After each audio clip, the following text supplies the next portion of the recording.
Shalom, salam jumpa Bapak Ibu Saudara sekalian dimanapun Anda berada. Hari ini kita ketemu lagi. Luar biasa, saya percaya hari ini hari yang Tuhan jadikan. Dan di dalamnya pasti ada rencana Tuhan. Karena setiap harinya pasti Tuhan buat baru. Dan Tuhan berkata tak berkesudahan kasih setianya Tuhan. Tak habis-habisnya rahmatnya selalu baru setiap hari. Makanya setiap hari kita menikmati yang baru. Lebih daripada yang kemarin dan besok kita yakin lebih luar biasa lagi. Tuhan membawa kita dari satu pengalaman kepada pengalaman yang lain. Dari satu berkat kepada berkat yang lain. Dari satu mujizat kepada mujizat yang lain. Dari satu kemuliaan kepada kemuliaan yang lain. Dan kita percaya Tuhan tidak pernah kekurangan cara dan kehabisan jalan untuk menyelesaikan semua persoalan masalah kita. Sukacita hari ini bisa ketemu dengan Bapak Ibu Saudara sekalian walaupun secara fisik kita sudah tidak ketemu kurang lebih 7-8 bulan ini. Tapi saya percaya suara kebenaran ini bisa sampai sejauh mana Bapak Ibu bisa mendengarnya. Dan hari ini kita jumpa kembali di dalam program live streaming seri pengajaran firman Tuhan ibadah online. Hari ini kita akan membahas satu tema dengan judul integritas orang percaya. Ayat pokok kita itu terambil dalam Injil Yohanes pasal yang kedua, ayat yang ke-23 sampai dengan ayat yang ke-25. Bapak Ibu sudah siap? Ya, kita akan baca dalam hitungan yang ketiga. 2, 3. Dan sementara ia di Yerusalem selama hari raya Paskah, banyak orang percaya dalam namanya karena mereka telah melihat tanda-tanda yang diadakannya. Jadi orang percaya luar biasa banyak karena Yesus melakukan mujizat-mujizat yang tanpa batas. Orang mati bangkit, orang buta melihat, lumpuh berjalan. Bahkan yang buta dan sejak lahir juga bisa melihat. Dan orang kusta juga bisa ditahirkan. Kemudian sehingga membuat berdampak orang percaya karena melihat mujizat yang nyata-nyata di depan mata kepala mereka. Ayat selanjutnya pada ayat yang ke-24 dikatakan tetapi Yesus sendiri tidak mempercayakan dirinya kepada mereka karena ia mengenal mereka semua. Ayat yang terakhir yang ke-25, dan karena tidak perlu seorang pun memberi kesaksian kepadanya tentang manusia sebab ia tahu apa yang ada di dalam hati manusia. Artinya tidak perlu orang kasih informasi bahwa ya seorang itu seperti ini. Yesus langsung bisa melihat siapapun saat dia berhadap-hadapan, ketemu muka dengan muka. Dia pasti tahu maksud isi hati dari setiap orang yang apa yang ada dalam hatinya. Karena Yesus adalah Tuhan yang menjelma menjadi manusia dan dia Allah yang maha tahu, omniscience. Baik, kita melihat kata integritas itu menurut Kamus Besar Bahasa Indonesia ada dua pengertian di sini. Yang satu A adalah keterpaduan, kebulatan, atau keutuhan, atau oneness. Jadi makanya integritas, kalau perpecahan disebut dengan disintegrasi. Kata ini mungkin sudah tidak terlalu asing di telinga kita. Bahwa tentunya negara kita yang sudah 75 tahun merdeka ini berbagai macam rongrongan untuk bisa mendisintegrasi negara kesatuan Republik Indonesia. Tapi puji Tuhan, kita percaya atas pertolongan Tuhan karena doa orang benar yang banyak berdoa siang dan malam di negara kita ini. Dan sampai hari ini NKRI tetap utuh menjadi satu negara Republik Indonesia dengan falsafah Pancasila dan Undang-Undang Dasar 45 dengan bingkai persatuan kesatuan adalah Bhinneka Tunggal Ika. Bagian yang kedua dari kata integritas itu adalah jujur dan dapat dipercaya. Nah, ini satu kesatuan ini. Dan hari ini tentunya bagian ini yang kita akan bahas.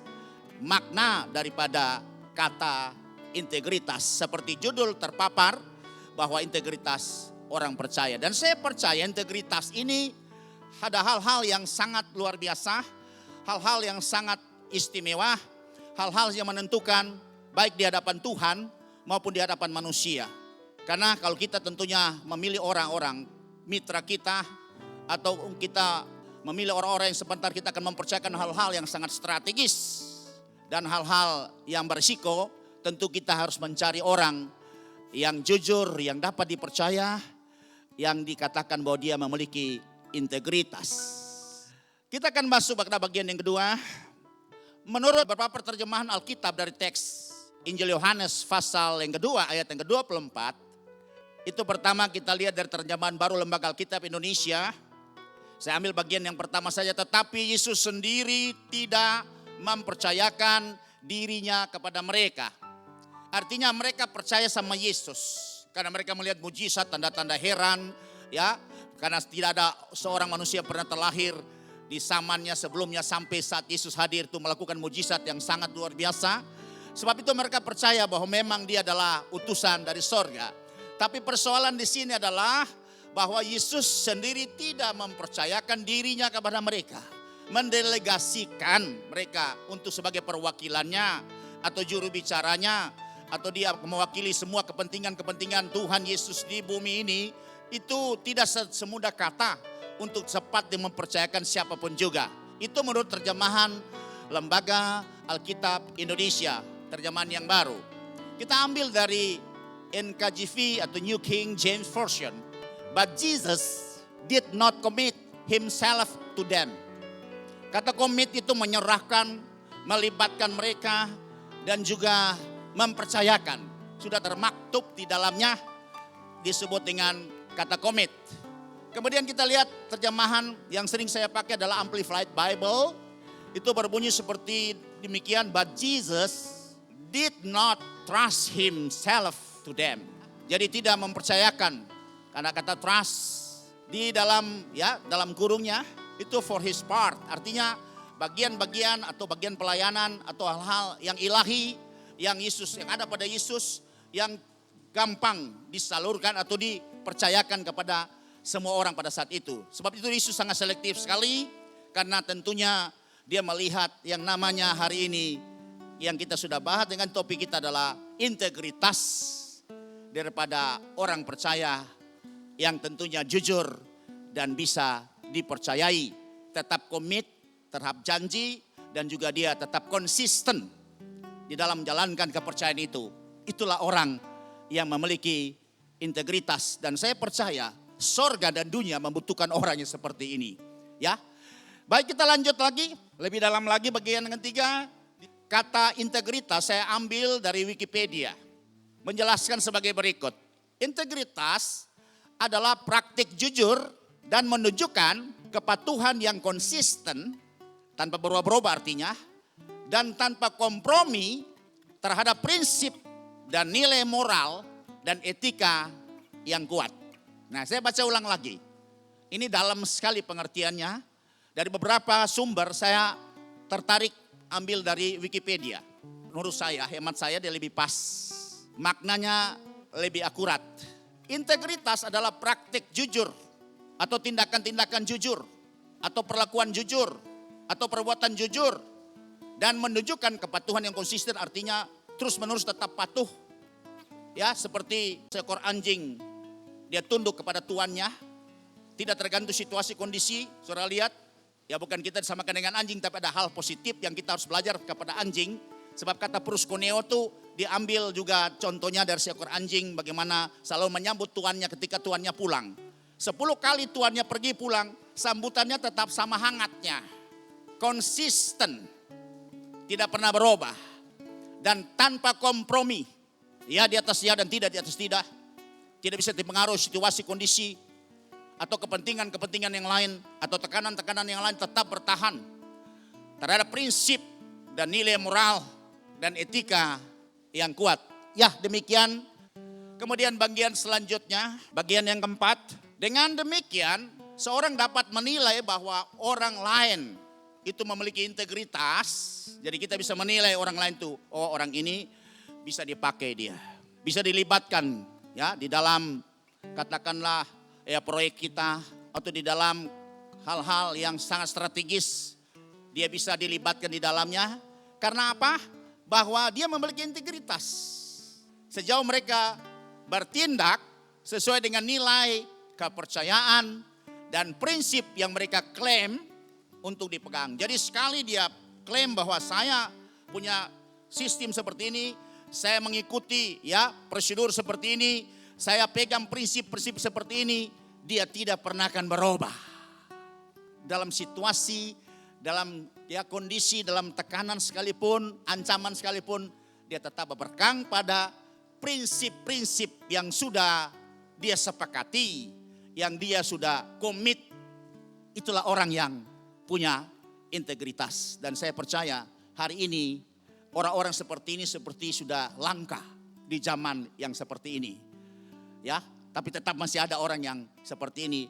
Dan itu adalah satu sifat, sikap hati, karakter yang istimewa di pemandangan Tuhan dan juga di hadapan manusia. Orang memilih pegawai atau karyawan atau mempekerjakan orang, yang pertama tentunya yang dia cari adalah punya integritas. Haleluya. Dan pasti Tuhan juga ya mencari, mempercayakan orang-orang yang memiliki nilai-nilai ini di dalam pribadinya. Ya, oke. Sekarang kita akan lihat bagian yang berikut. Bagaimana kita bisa melihat, paling tidak ada gambaran buat kita. Karena melihat dari definisi tadi, sulit kita menjabarkan. Tapi dari sini saya mencoba menjabarkan beberapa ciri-ciri dari orang-orang yang memiliki integritas. Yang pertama, tetap atau konsisten, tidak pernah berubah-ubah.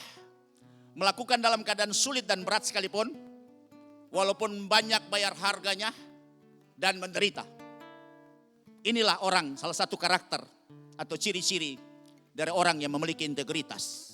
Ada orang kalau dia rasa sudah rugi, dia bisa ya berkelit, dia bisa ingkar janji, dia bisa melangkahi komit yang pernah ya diikrarkan karena melihat ini rugi dan berisiko besar. Nah, orang begini berarti tidak bisa dipercaya. Dia tidak memiliki integritas. Atau mungkin dalam tekanan penderitaan, wah dia berubah. Dia berpihak kepada lawan dan seterusnya. Bagian yang kedua dari ciri-ciri orang yang memiliki integritas adalah tetap atau konsisten melakukan walaupun orang lain sudah berhenti. Nah, ini salah satu ciri-ciri, saudara. Karena kebiasaan manusia makhluk sosial. Jadi kalau rame-rame itu semangat. Kayak angsa, bebek kalau jalan di sawah atau begitu.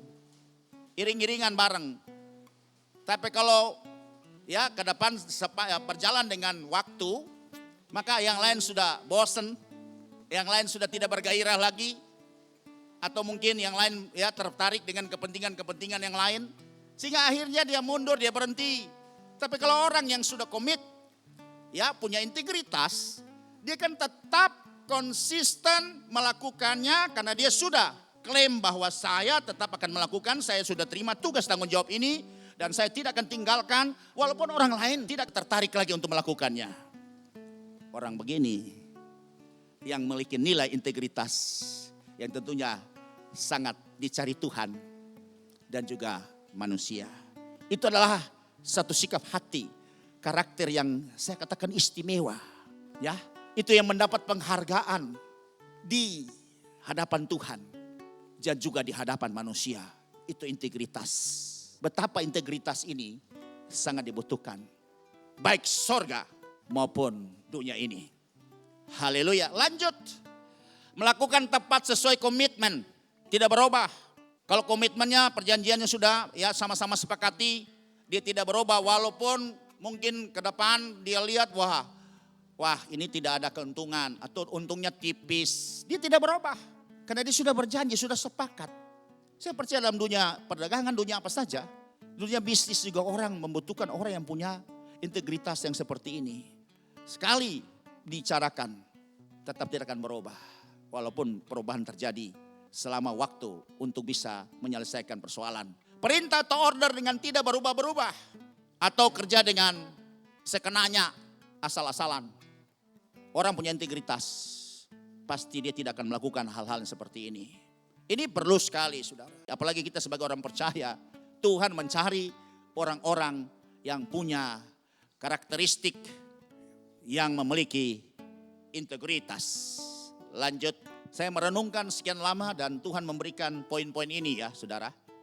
4 tuh melakukan dengan ketulusan hati, rela hati, tidak dengan keberatan hati. Itu karena dia memang tulus hati mau melakukan.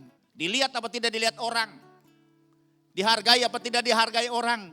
Dinilai atau tidak dinilai orang. Tetap dia melakukan itu. Karena dia hanya bertanggung jawab kepada komit yang sudah dia sepakati. Sehingga dia tidak terpengaruh dengan ya kalau nggak ada orang lihat saya kerja asal-asalan. Ya, kalau ada orang, kalau orang lihat saya kerja sungguh-sungguh. Kalau nggak ada orang lihat, ya sekenanya aja, sekadarnya aja. Ya, atau dia kerja dengan tidak teliti, asal-asalan, sembrono, tidak menghargai profesi, dan selain sebagainya. Itu adalah orang yang tidak punya integritas. Dengan budaya yang paling sangat berbahaya adalah sobolejo. Ya, bahasa Manado itu sobolejo. Haleluya. Poin yang kelima. Konsistensi antara perkataan dan perbuatan. Ini termasuk ya masih ada di dalam bagian daripada integritas. Jadi harus berkata sesuai dengan perbuatan. Atau disebut dengan pernyataan sesuai dengan kenyataan. Jangan sampai pernyataannya panjang lebar tapi kenyataannya ya cuma sekenanya. Ya, biasanya gitu dalam berjanji-janji, kampanye dan seterusnya saudara. Itu banyak sekali janji-janjinya, tapi janji-janji tinggal janji bulan madu hanya mimpi. Berkata panjang lebar, ya 25 kilometer. Sesudah dia dipercayakan apa yang dia lakukan itu cuma 2 meter saudara. Nah itu berarti perkataannya tidak sesuai dengan perbuatannya. Pernyataannya tidak sesuai dengan kenyataannya. Ini berarti orang yang tidak punya integritas atau integritasnya bermasalah. Oke, lanjut bagian yang ke-6. Melakukan seutuhnya, bukan setengah-setengah. Ya, kerja utuh sampai genap, lengkap dengan tidak menambah atau mengurangi atau memodifikasi. Sesuai dengan order, dia tidak modifikasi. Tidak menambah, tidak mengurangi. Utuh, lengkap. Itu adalah bagian yang disebut dengan juga integritas. Yang terakhir yang ke-7, jujur dan bertanggung jawab. Itulah orang yang punya integritas. Harapan saya dari 7 poin ini, sudah bisa lihat, saya memiliki berapa poin saja. Yang kurang masih yang mana, yang bertentangan yang mana, ya mari kita sama-sama memperbaiki diri. Karena hidup ini masih belajar. Menurut pepatah orang China, bahwa kita berhenti belajar ketika bunyi ketok 4 paku pada peti mati. Maka itu saatnya kita diwisuda, berhenti belajar. Tapi selama masih bernafas, kita harus tetap belajar. Sebab itu belajar dari kekeliruan dan merubah, juga belajar dari pengalaman, ya, dan kemudian kita bisa membenahi diri dan kita menjadi orang ya semakin hari semakin indah, semakin hari semakin dipercaya oleh Tuhan dan juga oleh sesama. Haleluya. Di sini kata integritas itu antonimnya atau lawan kata oportunis. Memang ada yang menulis munafik, tapi saya rasa lebih tepat oportunis. Saya lihat dari beberapa juga penjelasan yang lain, tapi saya lebih setuju menurut saya ya, bahwa integritas itu lawan katanya adalah oportunis.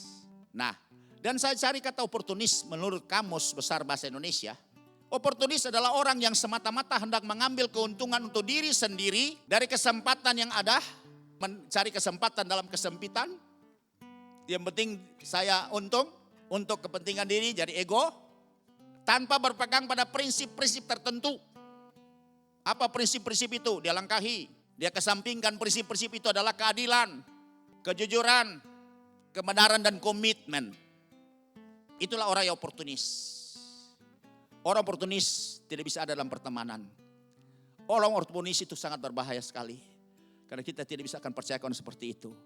Karena orang seperti ini ya hanya mencari kepentingan sendiri. Kalau masih dia lihat untung dia masih berteman. Kalau dia merasa rugi dia akan tinggalkan kita. Ya. Nah, lanjut kita masuk pada bagian yang berikut. Bagaimana menguji integritas dari seseorang. Jadi integritas ini diuji untuk bisa lihat bahwa orang ini memiliki berapa kadar integritas dalam hidupnya. Seperti uraian yang sudah kita lewati tadi. Itu kalau Tuhan menguji integritas dari setiap orang percaya. Tuhan mulai dengan diuji dengan hal-hal yang kecil. Gak usah yang besar-besar, kecil dulu. Dan kita bisa baca dalam Injil Lukas pasal yang ke-16 ayat yang ke-10.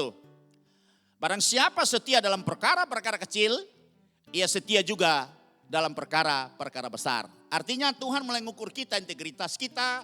Bisakah orang ini bisa dipercaya, bisa dipakai. Itu biasanya Tuhan tes, diuji dengan ya dipercayakan hal-hal yang kecil. Kalau dia berhasil, Kalau dia betul-betul melakukannya tepat seperti apa yang diperintahkan atau apa yang sudah dikomitmenkan, maka Tuhan bisa percaya hal-hal lebih besar. Dan barang siapa tidak benar dalam perkara-perkara kecil, ia tidak benar juga dalam perkara besar. Demikian firman Tuhan. Jadi kalau saudara yang kecil gagal, saudara yang kecil tidak bisa dipercaya, tidak akan mungkin Tuhan percayakan yang lebih besar. Ya, kalau saudara jadi besar itu saya percaya itu rekayasa manusia, bukan dari Tuhan. Karena bisa juga jadi besar, bukan dari Tuhan, bisa juga jadi besar. Tapi pada gilirannya kita akan bisa melihat dari buahnya, kamu bisa mengenal mereka. Karena semua itu bisa tertutup, sebab ya tidak mungkin rumput duri itu bisa menghasilkan anggur, ya. Nah, tetap seperti itu saudara. Tidak mungkin buah semangka berdaun sirih, itu tidak bisa terjadi. Buah semangka pasti daunnya semangka. Haleluya. Mari kita akan lihat ada 3 tokoh yang saya tampilkan di sini, di mana Tuhan menguji integritas mereka dan mereka lulus sehingga dipercayakan hal-hal yang sangat strategis, hal-hal yang begitu ilahi dan hal-hal yang sangat mulia. Dan yang pertama kita lihat di sini adalah seorang yang nama Daud, seorang pengembala kambing domba. Daud adalah yang paling kecil di antara semua saudara. Daud secara posturnya, dia bukan postur untuk jadi orang tentara.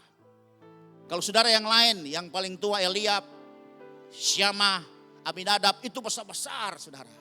Sehingga hanya mereka direkrut untuk bisa menjadi tentaranya di kerajaan Israel, di bawah kepemimpinan Raja Saul saat itu. Ya, tapi Daud kecil. Sehingga akhirnya dia ditugaskan, dipercayakan oleh orang tuanya yang namanya Isai untuk mengembalakan kambing domba. Tapi gak banyak-banyak amat saudara. Kambing domba yang dipercayakan kepada Daud itu cuma 2-3 ekor. Saudara bisa lihat ini ayat di sini. Dia 2-3 ekor saja dipercayakan. Bukan dalam kawanan domba ribuan atau ratusan. Tapi bagaimana sikap dari Daud menerima kepercayaan dari orang tuanya, dari keluarganya. Walaupun dia merasa disingkirkan, tidak dianggap di tengah-tengah keluarga. Dia dianggap orang yang betul-betul potensinya sangat kecil sekali. Kapasitasnya terbatas sekali. Melihat figurnya muka saja kemerah-merahan. Tapi apa yang terjadi saudara? Ketika Saul sudah tidak setia lagi kepada Tuhan. Saul sering berontak kepada Tuhan. Maka Tuhan perintahkan kepada Samuel, Samuel engkau pergi ke Isai. Pilih salah satu, nanti aku yang pilih salah satu di antara anak laki-laki. Kamu akan mengurapi dia. Dan aku akan jadikan dia sebagai raja menggantikan Saul. Itu yang terjadi saudara. Kemudian akhirnya waktu tiba Nabi Samuel di rumah Isai. Kabar sukacita atau kabar celaka? Oh, kabar baik. Kalau Nabi bisa datang satu rumah kunjungan tuh bisa ditanya. Ini membawa kabar baik atau kabar buruk. Kalau kabar buruk itu pasti teguran karena ada hal-hal yang jahat, hal-hal yang salah. Ya, yang dibuat di mata Tuhan. Kemudian tampil yang hebat-hebat tentunya Isai tampilkan yang pertama ya Eliab. Eliab kan besar, tinggi gagah saudara. Dalam hati Samuel yang ini kali ini yang Tuhan pilih. Terus Tuhan bilang Samuel, bukan itu sebab aku melihat apa? Hati, bukan aku melihat rupa. Nah di sini kita harus belajar. Seorang nabi yang dipakai Tuhan. Punya konektivitas dengan Tuhan begitu luar biasa. Toh bisa salah juga dalam memilih seperti ini. Sebab itu karena dia juga manusia. Seperti ada kata juga nabi juga adalah manusia. Bukan rocker saja manusia. Tapi nabi juga manusia. Jadi faktor kemanusiaannya tetap ada. Sehingga dia juga bisa salah milih, salah melihat. Karena lihat postur daripada Eliab begitu gagah. Ya, Eliab anak yang tua dari ya bersaudara di keluarga Isai ini. Kemudian Tuhan bilang tidak, lewat lagi, tampil lagi berikut. Abinadab tampil, wah gagah juga gede loh. Samuel dalam hati tapi ini yang ini kali ya, enggak lewat. Tampil lagi berikut Syama, enggak juga. Terus Radai, Osyem tampil semua. Hanya 7 sudah tampil lewat. Habis. Kemudian Samuel tanya, Isai, sudah habiskah anakmu? Dengan sangat hati-hati atau merasa malu. Isai langsung ngomong, ada tapi jauh di padang sana. Oh panggil cepat dia datang ke sini. Kalau dia belum datang ke sini, acara kita belum selesai. Saya belum bisa, ya kita belum bisa lanjutkan acara kita sebelum dia tiba di sini. Dan kemudian Isai menyuruh orang panggil Daud. Waktu Daud tiba dari padang, ya kena panas, mukanya kemerah-merahan karena panas, imut-imut, ya kecil dia lihat. Kemudian Samuel udah gak berani lagi. Terus Tuhan bilang, Samuel, kurapi dia. Karena aku persiapkan dia untuk menjadi raja menggantikan Saul. Samuel mengurapinya. Tanduk diisi dengan minyak pengurapan. Disiram di kepala Daud. Meleleh sampai ke jubahnya. Dan hari itu roh Tuhan berkuasa atas Daud. Sesudah roh Tuhan berkuasa atas Daud, sudah lihat. Memang Daud, dia punya relationship yang kuat dengan Tuhan. Karena sebagian besar Mazmur itu ditulis oleh Daud. Bagaimana cara membangun hubungan dengan Tuhan, kita harus belajar kepada seorang Daud. Dia dengan kecapi dia main, dan dia menyanyi bagi Tuhan. Selalu dia melakukan terus praise and worship. Dia menjaga hubungan yang intim dengan Tuhan. Sehingga dia detak jantungnya Tuhan itu. Dia bisa rasakan di dalam hatinya dia. Ya, sehingga dia tahu persis. Ketika mulai pengurapan turun atas dia, saudara. Terjadi di mana, saudara? Saul sudah ditinggalkan oleh roh Tuhan. Sehingga roh jahat datang menguasai dan dia kerasukan roh jahat. Tapi ada hal yang luar biasa, saudara. Ada seorang yang mungkin bersama-sama di padang sering juga hambanya Saul itu. Dia berkata, panggil itu anak Isai itu. Supaya dia bisa dapat menyanyi. Dan pasti roh jahat itu akan pergi. Dia tahu, saudara. Ya, sebab itu mari kita bisa lihat dari 1 Samuel pasal 16 ayat yang 14. Tetapi roh Tuhan telah mundur daripada Saul. Dan sekarang ia diganggu oleh roh jahat yang daripada Tuhan. Artinya Tuhan sudah buka proteksi. Makanya roh jahat itu datang untuk bisa merasuk Saul. Kemudian Saul menjadi terganggu. Makanya ada diusul dari seorang hambanya. Kita akan baca pada ayat yang ke-18. Lalu jawab salah seorang hamba itu katanya. Sesungguhnya aku telah melihat salah seorang anak laki-laki Isai. Orang Bethlehem itu yang pandai main kecapi. Ia seorang pahlawan yang gagah perkasa. Seorang prajurit yang pandai berbicara. Elok perawakannya. Dan Tuhan menyertai dia. Informasi dari orang bawah. Karena dia dekat dengan Daud. Kemungkinan mungkin mereka sama-sama juga mengembalakan kambing domba. Kalau Daud mengembalakan kambing domba di padang dombanya orang tuanya Isai. Bisa saja hamba Saul ini juga mengembalakan kambing domba daripada Saul. Mereka ketemu dan dia bisa melihat bahwa Daud itu bukan sembarangan. Tuhan belum promosi Daud. Menurut pemandangan orang, menurut penglihatan orang. Daud itu orang biasa-biasa yang potensinya sangat rendah. Kemampuannya cuman gembala kambing domba. Dan orang Mesir menganggap rendah. Kalau pekerjaan profesi kambing domba dianggap itu sudah paling sangat sederhana dan sangat rendah sekali. Sehingga kalau orang sampai gagal dengan pengembalaan kambing domba, dia sudah gak bisa kerja apa-apa lagi. Sebab itu Daud dipercayakan yang seperti itu. Tapi ternyata ada hamba daripada Saul yang melihat bahwa Daud ini penuh pengurapan karena Tuhan menyertai dia. Kemudian dia adalah pahlawan yang gagah perkasa. Seorang prajurit dan dia pandai berbicara dan elok perawakannya. Dia tahu dari mana. Sedangkan Tuhan belum promosi dia. Tapi yang pasti dia pasti tahu. Karena Daud itu adalah orang yang bertanggung jawab. Makanya punya integritas yang luar biasa. Dan kita akan bisa lihat di sini. Ketika Daud dipercaya untuk mengembalakan kambing domba yang 2-3 ekor. Daud tetap, dia terus bertanggung jawab. Kenapa? Nah, singkat cerita saya akan cerita. Waktu orang Filistin datang menyerang kerajaan Israel di bawah pimpinan Raja Saul. Kemudian mereka tampilkan seorang jagoannya nama Goliat. Setiap hari dia tampil.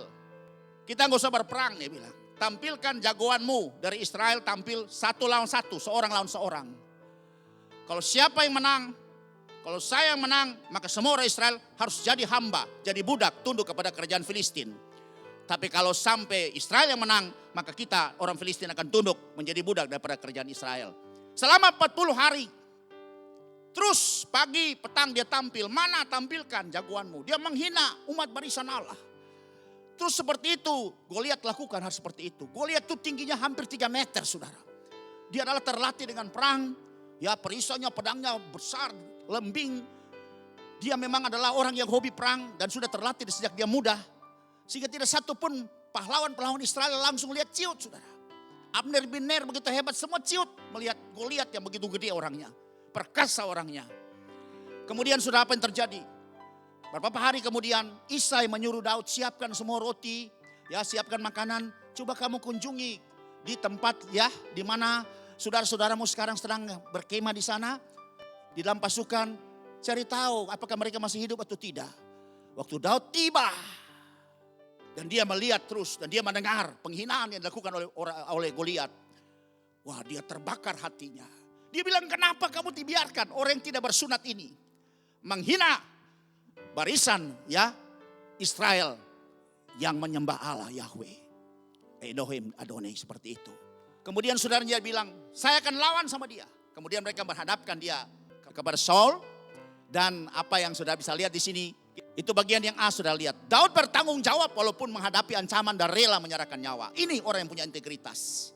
Dari pribadi ini yang saya angkat adalah, pertama sudah perhatikan bahwa Daud orang yang bertanggung jawab. Walaupun menghadapi ancaman bahkan nyawa jadi taruhan, dia rela menyerahkan nyawa. Demi tanggung jawab kepercayaan yang sudah diberikan oleh orang tua Isai, menggembalakan ya kawanan kambing domba 2-3 ekor. Dan itu dia dapat penjelasan dalam kitab 1 Samuel pasal yang ke-17 ayat 33 sampai 36. Waktu menghadap Saul bilang, aduh, Saul lihat kamu, orang muda, kamu terlalu muda. Goliat itu dari sejak muda dia sudah dilatih. Dia sangat perkasa, dia sangat terampil menggunakan semua alat-alat perang. Apalagi dia gede banget, kamu ini kecil sekali. Makanya ayat 33 dalam kitab 1 Samuel berkata, tetapi Saul berkata kepada Daud, tidak mungkin engkau dapat menghadapi orang Filistin itu untuk melawan dia. Perhatikan, Daud sudah diurapi oleh Tuhan. Waktu menghadap kepada Saul, Daud sudah diurapi oleh Tuhan. Pengurapan itu membuat seorang itu sudah disertai oleh Tuhan. Dan pasti dia akan mempunyai kemampuan yang supranatural yang Tuhan akan impartasikan dalam hidupnya. Sebab engkau masih muda. Sedangkan dia sejak dari masa mudanya telah menjadi prajurit. 34. Tetapi Daud berkata kepada Saul, hambamu ini bisa mengembalakan kambing domba ayahnya. Lucu kan saudara? Yang Daud banggakan, Daud angkat ini. Padahal pekerjaan ini sangat terhina, pekerjaan ini sangat rendah sekali, gak ada artinya di zaman itu. Itu biasa-biasa semua orang juga bisa melakukannya. Tidak ada spesialisasi dalam pekerjaan ini. Dan Daud meyakinkan kepada Saul, apabila datang singa atau beruang. Nah, ini saudara lihat. Mereka menerkam seekor domba dari kawanannya. Cuma 2-3 ekor. Kalau 2 tambah 3 baru 5 saudara. Diserang 1. Ini singa loh. Sama beruang. Anjing aja kejar sama kita itu saudara. Pontang panting saudara. Apalagi kalau singa betina. Wah lebih serem lagi saudara. Kalau singa betina udah ngamuk. Dia mengaum, wah itu bahaya sekali saudara. Bapak-bapak aja langsung, biar jenderal aja langsung takluk kepada singa betina. Haleluya. Ayat 35, Daud bilang, ketika aku mengembalakan kambing domba yang dipercayakan Isai kepadaku. Saya selalu pakai kata dipercayakan. Perhatikan saudara. Aku mengajarnya, bukan aku lari naik ke pohon. Ngapain cuma domba aku taruhkan nyawaku. Gak seimbang, gak sebanding. Gak cocok nilainya. Tapi persoalan tanggung jawab. Daud bertanggung jawab ketika dipercayakan. Walaupun mungkin nilainya sangat sederhana. Ya tidak berarti bagi dunia, sudah dipercayakan. Tapi kalau Tuhan percayakan kita, pegang tanggung jawab itu sungguh-sungguh, kerjakan dengan sungguh-sungguh. Jangan melihat nilai, karena memang Tuhan selalu menguji kita dalam hal-hal yang kecil, yang tidak bernilai. Kalau kita sungguh-sungguh mengerjakannya, Tuhan akan percayakan lebih besar lagi. Karena Tuhan melihat orang ini bisa dipercaya.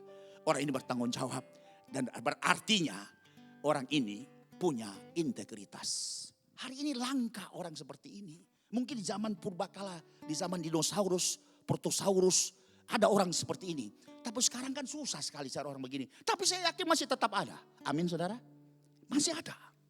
Dan Tuhan suka orang seperti ini. Makanya figur Daud ini saya angkat. Sudah lihat di situ. Ketika dia serang, aku cuma dipercayakan 2-3 ekor. Tapi Daud mempertaruhkan nyawanya. Demi membela dombanya. Itu demi membela kepercayaannya. Kemudian dikatakan apa? Aku menghajar dan melepaskan domba itu dari mulut singa dan mulut beruang.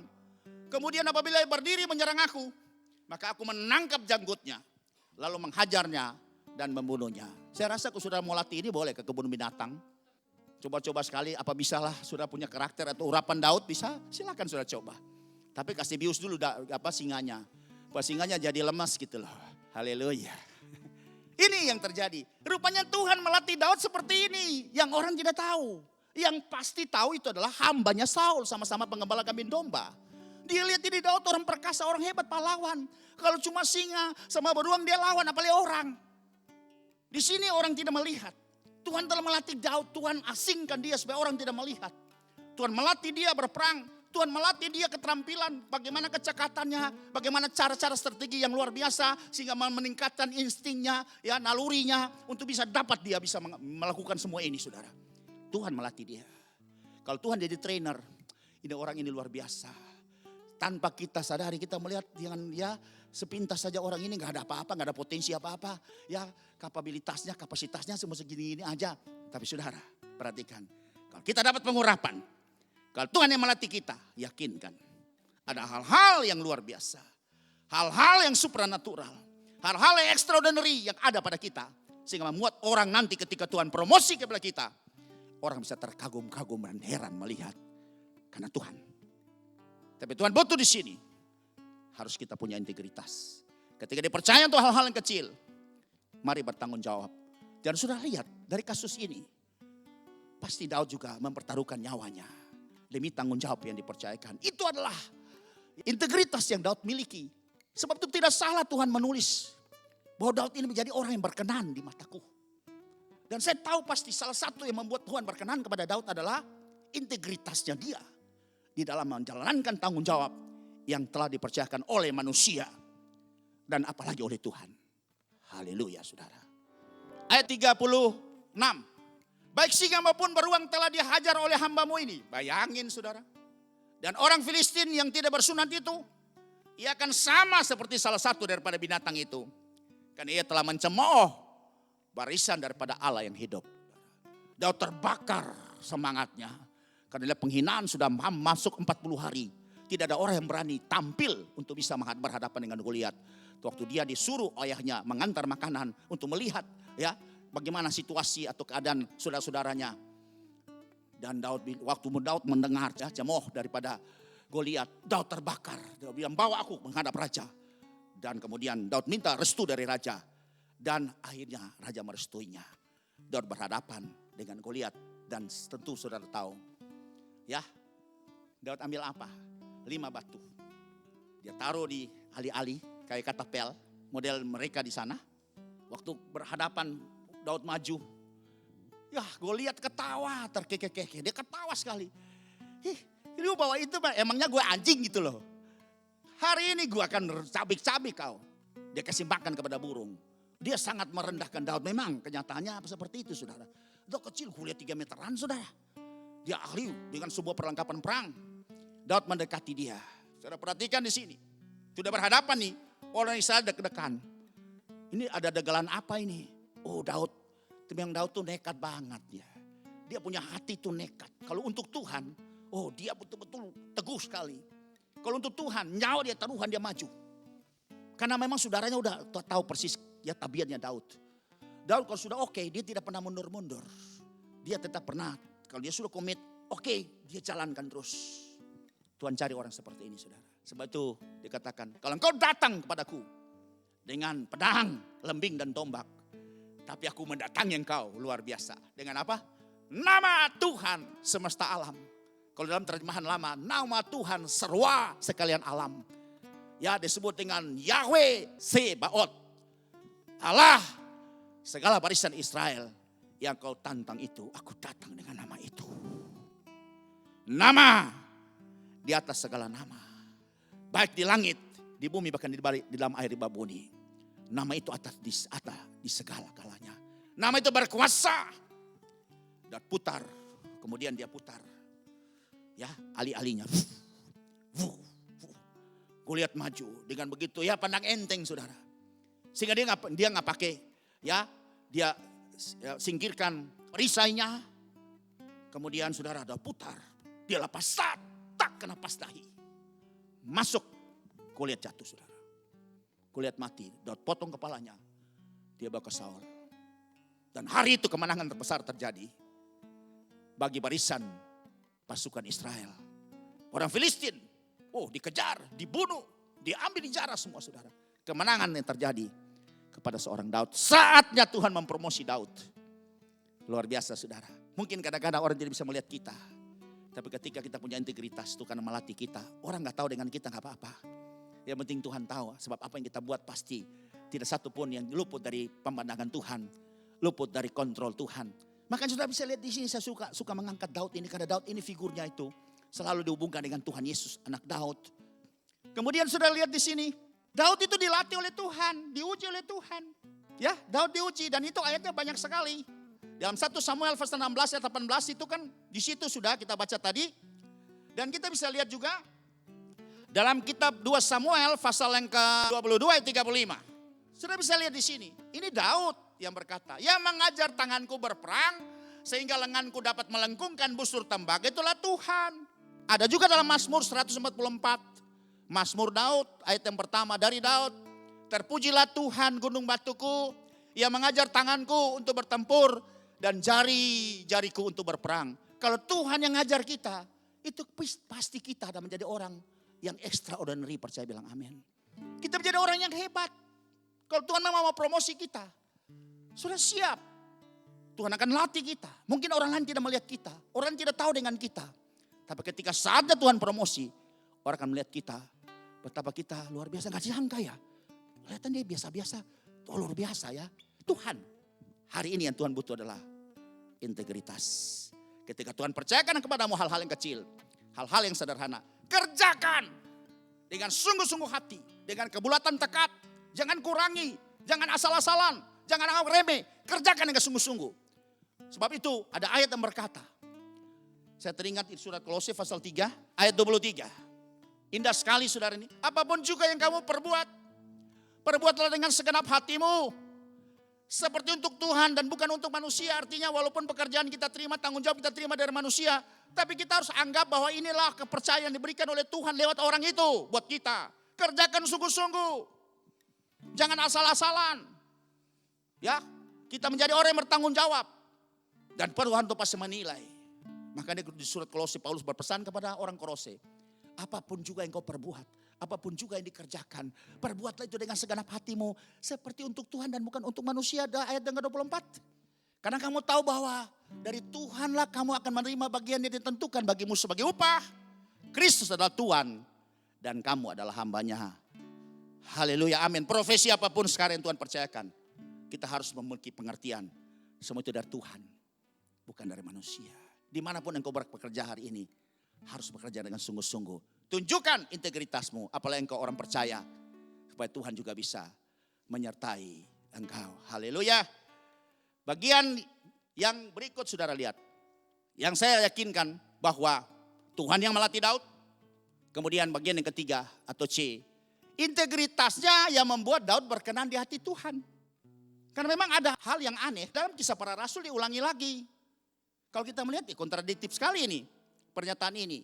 Kita bisa lihat aja langsung. Kisah Rasul pasal 13 ayat yang ke-22. Setelah Saul disingkirkan, Allah mengangkat Daud menjadi raja mereka. Tentang Daud Allah telah menyatakan, perhatikan. Aku telah mendapat Daud bin Isai. Seorang yang berkenan di hatiku.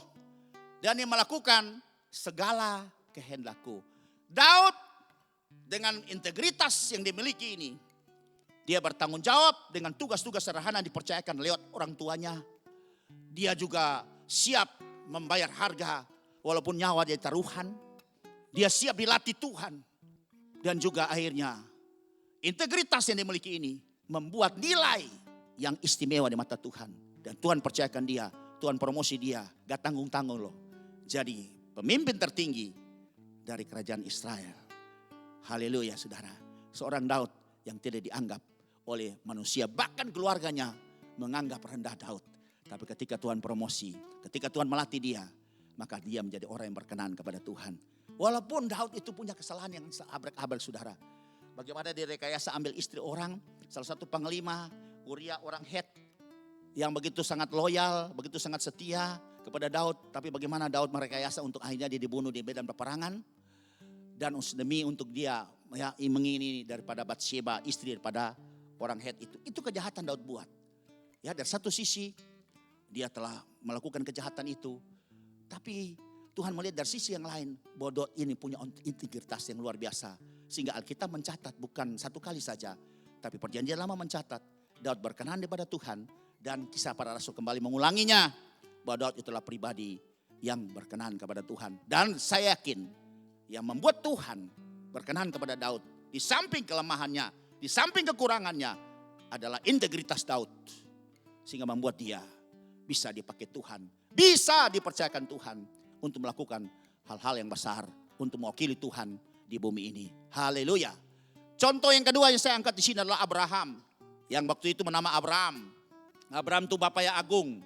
Bagaimana Tuhan panggil dia keluar dari Ur Kasdim. Walaupun dia terpengaruh dengan orang tuanya Tera masih hidup. Sehingga mereka nyangkut di Haran.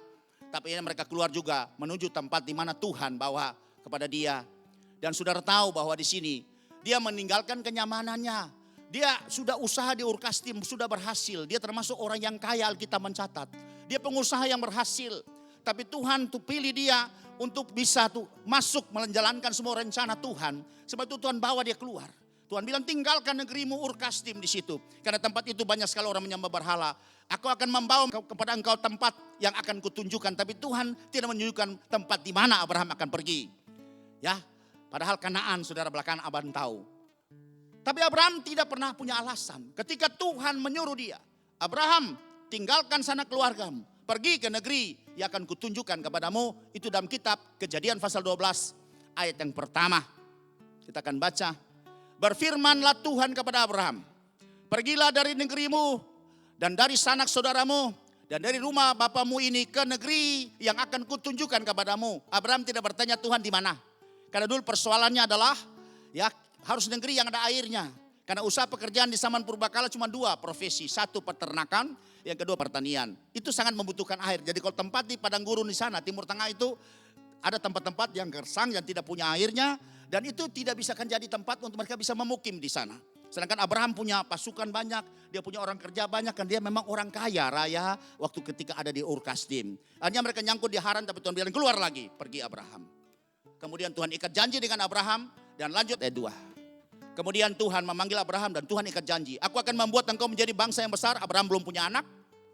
Dan memberkati engkau serta membuat namamu masyhur dan engkau akan menjadi berkat, saudara. Ya. Jadi ini ada janji yang pertama bahwa keturunan jadi banyak. Kemudian memberkati Abraham. Kemudian juga membuat nama masyhur. Dan ketika yang keempat Abraham bisa menjadi berkat bagi banyak orang. Ayat yang ketiga. Aku akan memberkati orang-orang yang memberkati engkau. Ada perlindungan dari Tuhan.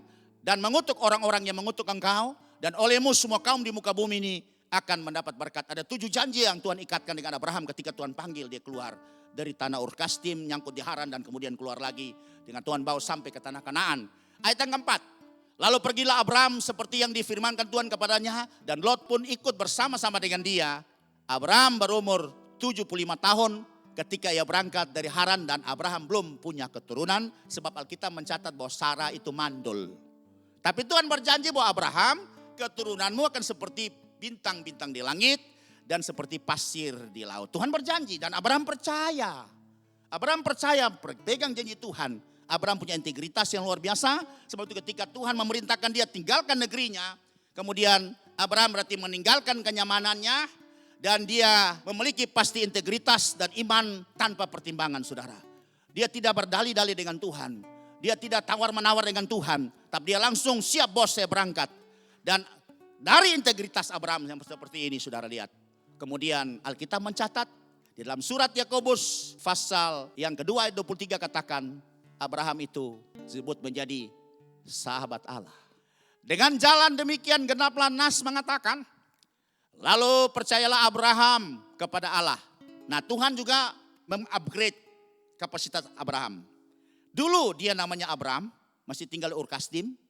Di Haran pun masih nama Abraham.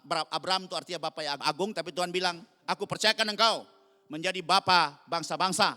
Makanya namanya diganti menjadi Abraham. Ya. Maka Allah memperhitungkan hal itu kepadanya sebagai kebenaran. Karena Abraham percaya. Abraham punya integritas. Dia percaya kepada Tuhan dengan sungguh-sungguh. Karena itu Abraham disebut apa? Sahabat Allah. Wah, ini upah dari integritas Abraham. Tapi ada lagi satu kepercayaan lagi. Dia adalah bapa dari semua orang beriman. Integritas Abraham dalam meninggalkan kenyamanannya, rela membayar harga demi patuh kepada Tuhan. Wah, ya sikap yang seperti ini Tuhan cari orang seperti ini. Karena Tuhan mempercayakan dia untuk bisa dapat melahirkan Yesus dari keturunan ini. Dan bisa menyelamatkan semua umat manusia. Surat Roma pasal yang keempat ayat 16 berkata, karena itulah kebenaran berdasarkan iman supaya merupakan kasih karunia. Sehingga janji itu berlaku bagi semua keturunan Abraham. Bukan hanya bagi mereka yang hidup dari hukum Taurat. Tetapi juga bagi mereka yang hidup dari iman Abraham. Sebab Abraham adalah Bapa kita semua yang kita kenal sebut dengan Bapa semua orang beriman. Itu gelarnya Abraham, mendapat ya predikat yang sangat istimewa di mata Tuhan. Dia disanjung oleh Tuhan. Selain dia adalah sahabat Allah. Dan dia juga menjadi bapa daripada semua orang beriman. Haleluya. Kita lanjut. Yang ketiga, Musa dia pangeran di Mesir. Karena dia anak angkat dari putri Firaun. Permasyurinya Firaun itu mengangkat Musa dan memelihara menjadi anak angkatnya. Dan dia mendapat kepercayaan luar biasa. Sehingga kalau di zaman ya yang lalu itu disebut dengan dia diberi pengetahuan itu epolexosput hankam. Ilmu pengetahuan politik, ekonomi, budaya, sosial, kemudian pertahanan keamanan. Wah, Musa itu punya pengalaman ya dilatih sebagai anak-anak raja, pangeran. Tapi bagaimana ketika Tuhan panggil dia. Ya Tuhan memilih dia dan kemudian dengan cara Tuhan mereka yasa sehingga akhirnya dia harus lari meninggalkan Mesir. Tinggalkan semua kemewahannya, tinggalkan semua kenyamanannya, tinggalkan semua penghargaannya. Dan kemudian dia lari ke Midian. Dan sudah di Midian dia ketemu dengan keluarganya Yitro. Itu Imam Dion dan salah satu anak yang tua. Ya itu menjadi istri daripada Musa, namanya Zipporah. Dan apa pekerjaan Musa, coba lihat. Musa menjadi gembala kambing domba Yitro mertuanya. Betapa Tuhan memproses dia. Untuk dia mulai dari hal-hal yang kecil kembali. Dia yang pangeran. Tuhan turunkan dia. Terjadi gradasi yang sangat luar biasa. Yang kontras sekali. Dari pangeran yang memakai baju indah, dihormati di Mesir. Perkataan dan perbuatan Musa itu sangat berkuasa saudara. Tapi ketika Tuhan proses dia. Untuk Tuhan menguji integritasnya. Tuhan turunkan semua kemegahan itu. Tuhan cabut semua. Tuhan ambil dari hidupnya. Dan Tuhan asingkan dia. Ya ke padang gurun sana. Di Midian sana ketemu dengan salah satu imam Dion, Yitro namanya. Dan itu merupakan mertuanya. Dan Musa mengembalakan kambing domba Yitro. Itu dalam Keluaran ya pasal 3 ayat 1. Dan dipercayakan ya. Adapun Musa ya biasa mengembalakan kambing domba Yitro mertuanya. Imam di Midian. Sekali ia menggiring kambing domba itu ke seberang padang gurun sampai gunung Allah. Yaitu gunung Horeb dia ketemu dengan Tuhan. Dan mulai misi ya. Untuk bagaimana dia diutus. Untuk bisa menjadi juru bicara membawa umat Israel untuk bisa dibebaskan dari tanah perbudakan Mesir. Tapi ada hal yang sudah lihat di sini. Di dalam juga galeri orang-orang beriman dalam Ibrani pasal yang 11. Itu Musa dia meninggalkan Mesir kenyamanannya. Dia tidak peduli dengan semua jaminan seperti itu. Dia rela karena demi saja untuk bisa menyelamatkan umat Allah. Dia rela memberi hidupnya. Inilah orang yang punya integritas. Untuk Tuhan cari pada akhir zaman ini. Untuk bagaimana Tuhan bisa mempercayakan ada hal-hal ilahi yang besar. Sebab itu saudara lihat di sini bukan kebetulan. Musa tuh mendapat predikat. Tuhan angkat dia luar biasa loh. Yang saya lihat saya kaget itu lihat bangga juga gitu loh. Wah luar biasa Tuhan tuh gak pernah salah loh. Ketika orang membayar harga ya bagaimana melucuti semua kebanggaan dan kebanggaan manusiawi kita. Tuhan mengganti dengan kemuliaan yang luar biasa saudara. Musa tinggalkan kemegahan Mesir. Musa tinggalkan kemuliaan Mesir. Dia langsung jadi gembala kambing domba Yitro loh. Itu kerja sama mertua tuh gak enak saudara ya. Tapi bagaimana sesudah Musa terus bertanggung jawab. Musa siap sedia untuk bisa menikmati semua itu. Untuk bisa menanggalkan semuanya itu. Dan Tuhan mengangkat Musa secara luar biasa. Sebab itu Alkitab mencatat. Dia dipercayakan ketika dalam pengutusan. Dia dipercayakan sebagai Allah. Dari abangnya Harun dan juga Firaun saudara. Jadi Musa dapat kemuliaan lah. Musa itu predikatnya Allah langsung. Jadi Harun tuh mesti tanya sama Musa itu seperti dia melihat Allah. Karena kapasitas Musa yang diberikan oleh Tuhan pada saat itu sebagai Allah.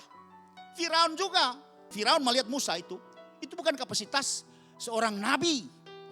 Bukan kapasitas seorang utusan biasa. Tapi Alkitab mencatat, di mata Firaun, Musa itu adalah seperti Allah. Kita akan baca dalam kitab Keluaran pasal 4 ayat yang ke-16. Dan pasal 7 ayat yang pertama. Haleluya. Ini adalah orang-orang yang saya angkat dari 3 figur ini. Orang yang punya integritas. Yang Tuhan proses mereka sehingga mereka jadi kecil.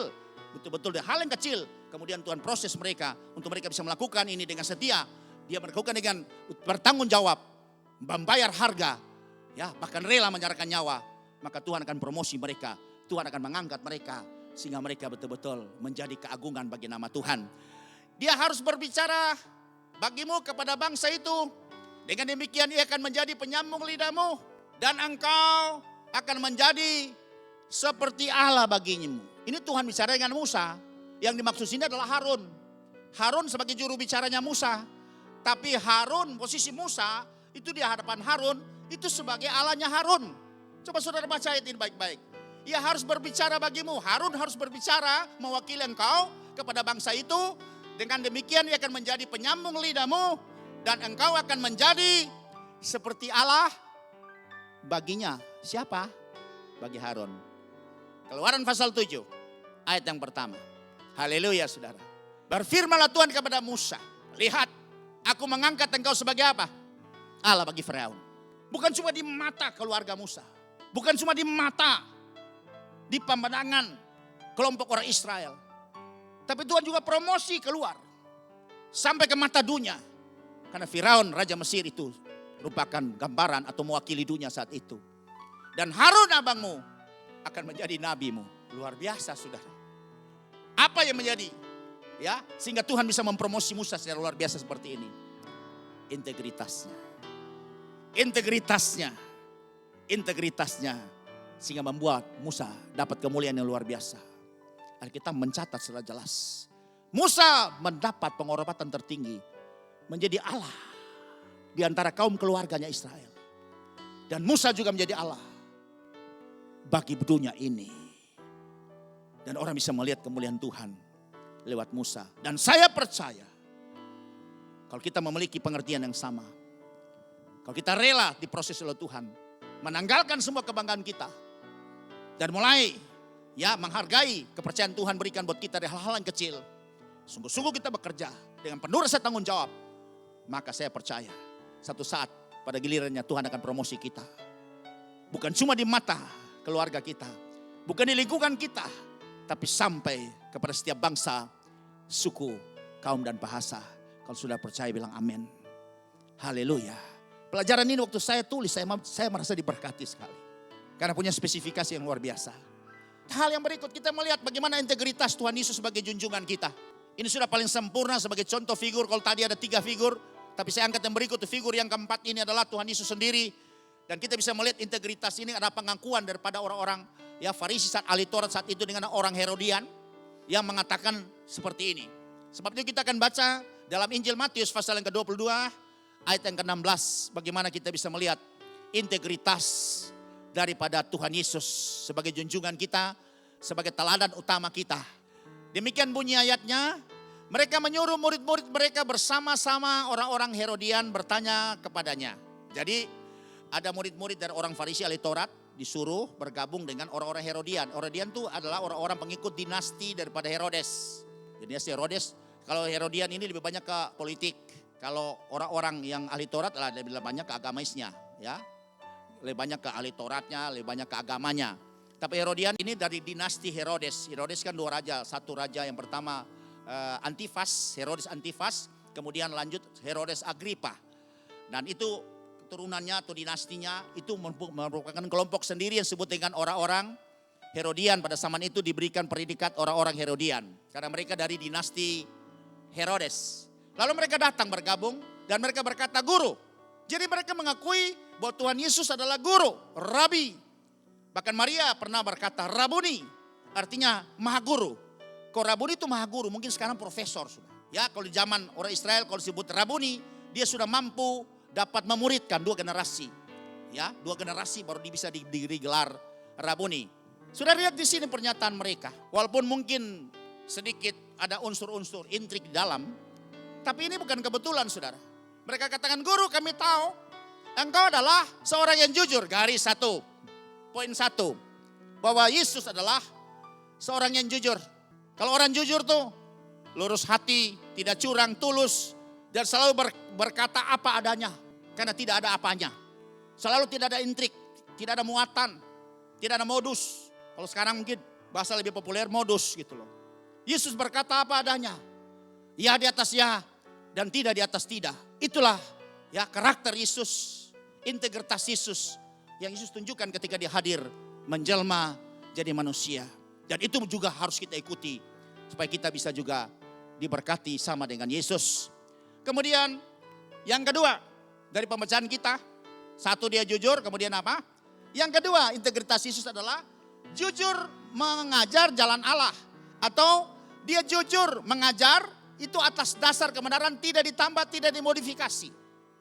Karena hari ini banyak sekali pengajaran-pengajaran yang lebih banyak ya yang sesuai dengan selera pembicara. Tapi tidak betul-betul alkitabiah. Ya di atas ya dan tidak di atas tidak. Harus punya asas kebenaran yang kuat. Selalu dimodifikasi sesuai dengan kepentingan-kepentingan atau motivasi-motivasi tertentu. Ya saudara jangan tersinggung karena memang kita harus belajar karakternya Yesus seperti itu atau disebut dengan integritas Yesus seperti itu. Makanya di sini saya serang angkat Galatia pasal yang pertama ayat yang ke-10 sampai 12. Jadi bagaimana sekarang? Adakah kau cari kesukaan manusia atau kesukaan Allah? Adakah kau coba berkenan kepada manusia? Sekiranya aku masih mau mencoba berkenan kepada manusia, maka aku bukanlah hamba Kristus tapi hamba manusia. Mari teman-teman sesama pelayan, kita harus punya prinsip ini. Kita harus punya integritas seperti ini. Jujur dalam memberitakan, mengajar jalan Allah. Dasar kebenaran yang kuat. Sehingga tidak bisa dimodifikasi lagi. Tidak bisa berubah lagi. Ya di atas ya, kebenaran berkata seperti itu, sampaikan seperti itu. Sejujur-jujurnya menyampaikan kebenaran seperti itu. Supaya betul-betul orang juga bisa diberkati dan bisa ditolong. Ayat 11. Sebab aku menegaskan kepadamu saudara-saudaraku, bahwa Injil yang kuberitakan itu bukanlah Injil manusia. Ada Injil manusia berarti saudara. Berarti Injil yang disesuaikan dengan selera manusia. Atau Injil untuk kepentingan manusia. Sudah pasti seperti itu. Ayat 12. Karena aku bukan menerimanya dari manusia. Bukan manusia yang mengajarkan kepadaku. Tetapi aku menerimanya oleh pernyataan Yesus Kristus. Sebab itu Paulus sangat komit. Dia sangat tidak pernah bisa berubah. Dia melakukannya tepat seperti apa yang Tuhan mau. Itulah menjadi pengajar-pengajar yang betul-betul berkenan kepada Tuhan. Menjadi hamba Kristus atau hamba firman. Bagian yang ketiga, tidak takut ya dan tidak peduli kepada siapapun. Dia tidak melihat muka siapapun, pejabat tinggi, orang Farisi, ahli Taurat ya, tokoh-tokoh mahkamah agama saat itu. Yesus ngomong seperti apa adanya. Kejahatan mereka juga ditelanjangi di depan semua orang. Dan itu terjadi saudara. Ketika di Matius 23 dikatakan munafik kamu. Kamu tuh orang Farisi munafik, dikatakan seperti itu. Kamu tuh seperti kubur yang dilabur putih, tapi di dalamnya isi tulang belulang. Kamu tuh sudah gak masuk, tapi kamu mencegah menutup pintu untuk orang masuk. Itu semua dikatakan 9 kali.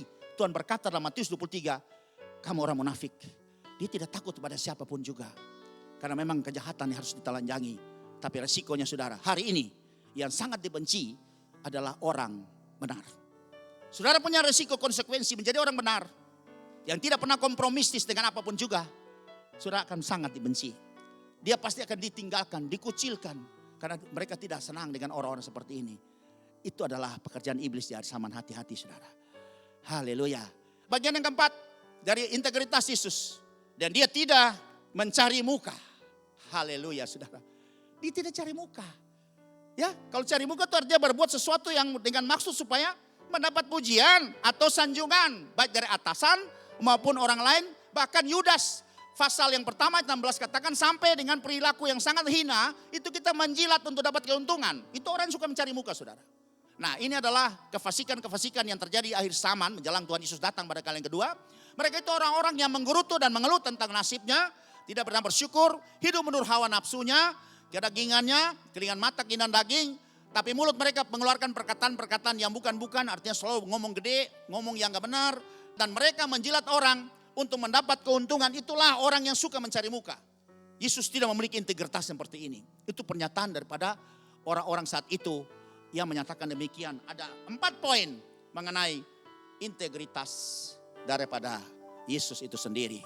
Haleluya, biar ini jadi pelajaran buat kita, sudah bisa perenungan buat kita, supaya kita bisa ya memaksakan hidup kita, memaksakan pribadi kita, keluarga kita untuk masuk di dalam rencana Tuhan. Dan saya percaya berkatnya luar biasa. Ya, berkatnya yang pertama, yang saya catat di sini, orang yang punya integritas di mata Tuhan, dia memperoleh banyak berkat. Banyak berkat, baik berkat-berkat rohani maupun juga berkat-berkat jasmani.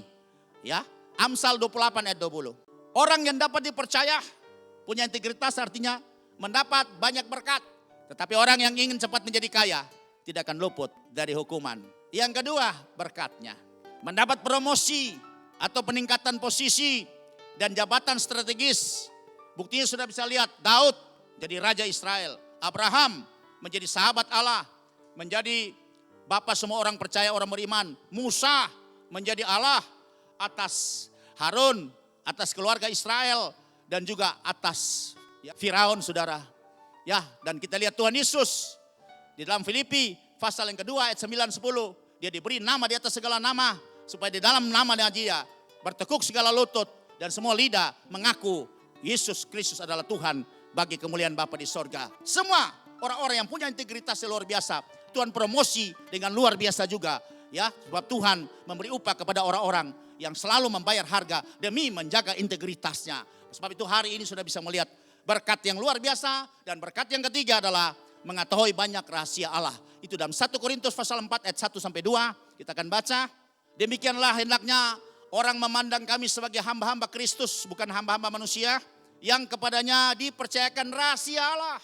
Jadi banyak rahasia Allah akan dipercayakan kepada orang-orang yang menjadi hamba Kristus, yang punya integritas yang kuat, yang selalu dapat dipercaya oleh Tuhan dan manusia. Dan ayat yang kedua katakan, yang akhirnya dituntut dari pelayan-pelayan yang demikian ialah bahwa mereka ternyata dapat dipercaya. Ternyata punya integritas yang mumpuni, punya integritas yang luar biasa. Haleluya. Dan yang terakhir, ini hal yang luar biasa. Mendapat perlakuan istimewa atau khusus dari Tuhan dan manusia secara pribadi maupun keluarga. Kita akan baca dalam kitab Nabi Zakaria pasal yang ke-12 ayat yang ke-8. Pada waktu itu Tuhan akan melindungi penduduk Yerusalem, dan orang yang tersandung di antara mereka pada waktu itu akan menjadi seperti Daud. Daud lagi diangkat, saudara. Dan keluarga Daud akan menjadi seperti Allah. Oh, wow. Seperti malaikat Tuhan, wow. Yang mengepalai mereka. Haleluya. Saya ingin baca sekali lagi sebelum mengakhiri pelajaran kita pada sore hari ini mengenai integritas dari orang percaya, saudara. Tuhan tidak pernah salah janji. Sudah 4 tokoh yang diangkat.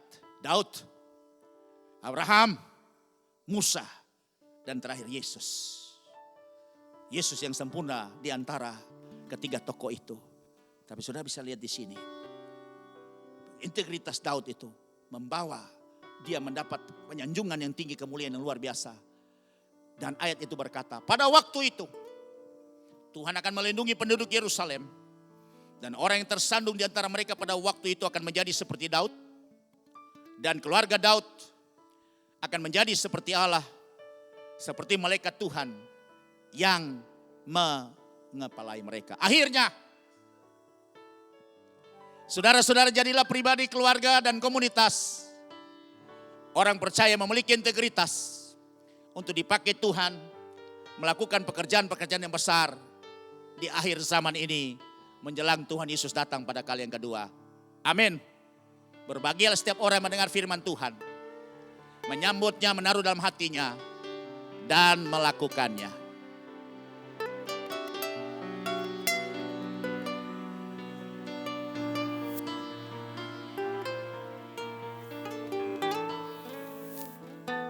Selidiki aku,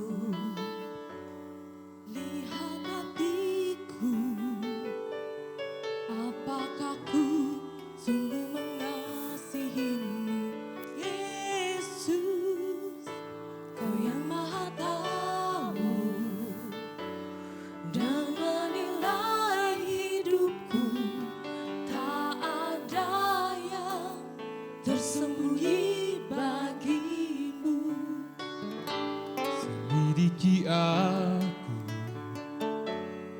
lihat hatiku,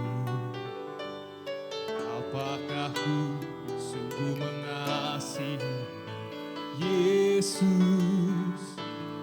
yang Maha Tahu dan menilai hidupku.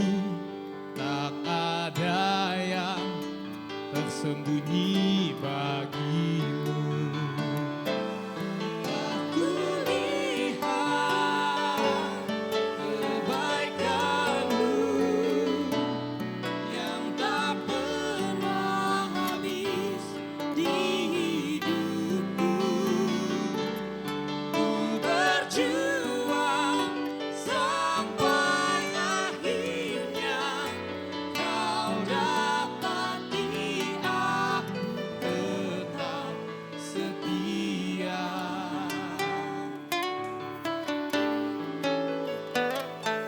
Selidiki aku, lihat hatiku, apakah ku sungguh mengasihi Yesus